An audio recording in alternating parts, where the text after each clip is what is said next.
మిత్రమా, ఒకలాగాసి కదా చెప్తున్నా విను. ప్రపంచంలో మనుషులు మాత్రమే ఉన్నారా? మనుషుల్లో పాటు ఏదో తెలియని దుష్టశక్తి ఉందా అంటే ఖచ్చితంగా ఉంది. అదేంటంటే ప్రపంచంలో మనుషులు నివసించే ప్రదేశం కాకుండా ఎన్నో అడవులున్నాయి, ఎన్నో కొండలున్నాయి, ఎన్నో వాగులున్నాయి, ఎన్నో వంటలున్నాయి. అక్కడ రోజు ఏం జరుగుతుందో మీరు చూసారా?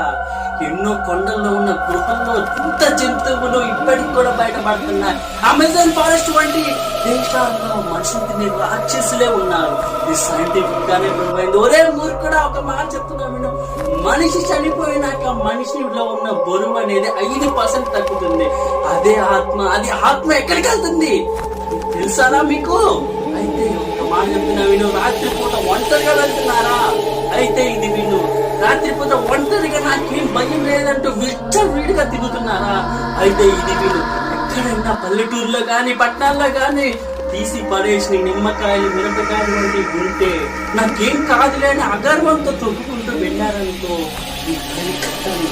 కంతు తెలియని దుష్టశక్తి ఖచ్చితంగా మీలో ప్రవేశిస్తుంది, మీ ఇంట్లో ప్రవేశిస్తుంది, చిన్న భిన్నం చేసేసింది. దాని ఇంత రక్షణ కూడా ఉండదురా మూర్ఖుడా.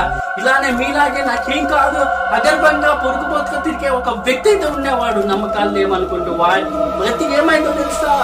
కుళ్ళిపోయి డెక్కోని ఇప్పటికి కూడా మమ్మీలై తిరుగుతున్నారు. అటువంటి దేశంలో ప్రపంచంలో ఎన్నో తెలియని అంత చిక్కని రహస్యాలు ఉన్నాయి. సో నేను చెప్పేదంటే రాత్రిపూట ఒంటరిగా బయటికి వెళ్ళకరా, నిన్ను ఎవరు కాపాడలేరు అని చెప్తున్నా. ఇది మాత్రం ఖచ్చితంగా వినండి.